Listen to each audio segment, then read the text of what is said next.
Hey you guys, today I'm going to be asking our Roastmaster Arturo some of the most common questions and criticisms about Geisha coffee.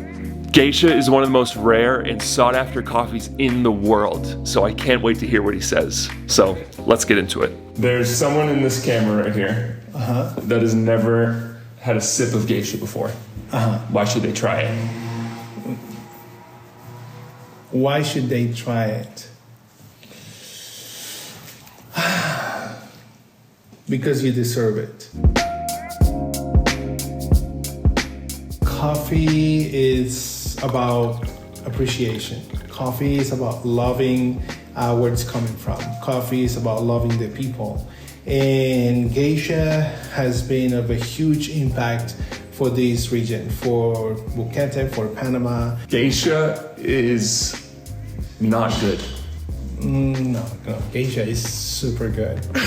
Geisha, dude, I mean, you can't talk me otherwise. I have experience, so incredible geishas that there are no words to explain. I mean, there's a reason why all of these people that make a living out of this come and evaluate. And if it sucked, if it wasn't worth their while, why would they bring the prices up? They wouldn't, but it's never happened. It hasn't happened since 2002, 2003. It hasn't happened. But with everything that you're saying, Geisha should be everyone's favorite variety. No, shouldn't be everyone's favorite variety. Remember that we're all different. We have different expectations of what a cup of coffee should be. Different audiences, different targets, different palates. The people that have different expectations and you want to make them all happy. For some people, yes, it's going to be the top of the line because it's higher in quality. Do you think everyone should try Geisha at least once in their life? Yeah, they should try Geisha at least once in their life, but they should try a proper brewed cup of Geisha, because if you brew it incorrectly, then you will have an experience that could be a very, watered down experience or a very mild experience that you're not going to really appreciate. So you have to be careful about how you make it, how you brew it. Special elements require a special process, right? So you have this special, material. You have to treat it carefully to make a good, nice craft out of it. But the truth of the matter is that everybody can do it, if we can do it, everybody can. When someone drinks Geisha for the first time, what's something that they can expect to experience? Like walk someone through the experience of drinking a really nice Geisha. People should expect, number one, a lighter body. They will feel it's very light. People always associate it with tea because it's not watered down, which is different. It's light. Jasmine is a heavily sought after tasting notes in Geisha cups, in Geisha Wash classic profiles. When people find jasmine or white flowers in their cup of Geisha, it's like heaven. This is it. This is what we're looking for.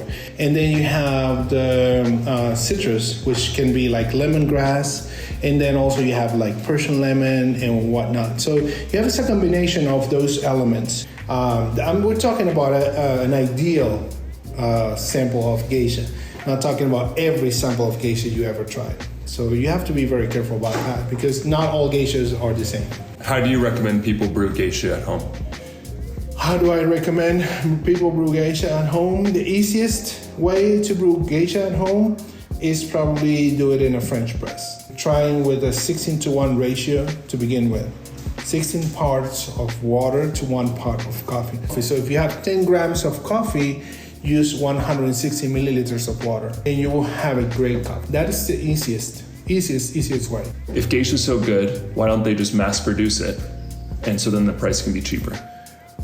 Well, first of all, because when you grow Geisha in a farm that is in a lower elevation, it will not give you the same tasting notes. So the number of farms that have that required elevation or the perfect terroir or the average climate to grow Geisha are more limited. So they cannot all grow. If we look at the the global market, what the most of the coffee that is traded is commercial, C-level coffee. And that coffee has very little to do with a lot of tasting notes. It's more about the main product and the roast and just being able to make it your daily driver. But this is something in a different category, just not Geisha, but all of the rest of the coffees into the specialty coffee realm, they're in a different category. They're meant for you to enjoy them. They're not meant to get you going, just get you out of bed. That brings me into my next point, that Geisha is overpriced. Prove me wrong. Yeah, okay. Geisha is not overpriced. Here's the deal. A lot of people have an issue with economy. They want to scout for the cheapest, thing available. That's why all these big brands in supermarkets are affordable. They're fighting the price race, and specialty coffee, on the other end, is not fighting the price. You're paying for an experience. So when you have such an out of the ordinary experience, you pay such a better price. So demand and supply will always dictate the rules of the pricing when it comes to the coffee. My coffee already tastes like peppermint vanilla. Why do I need all this garbage floral stuff? You don't need it. You don't need it. I get the peppermint vanilla flavored coffee. Why do I don't need any of this.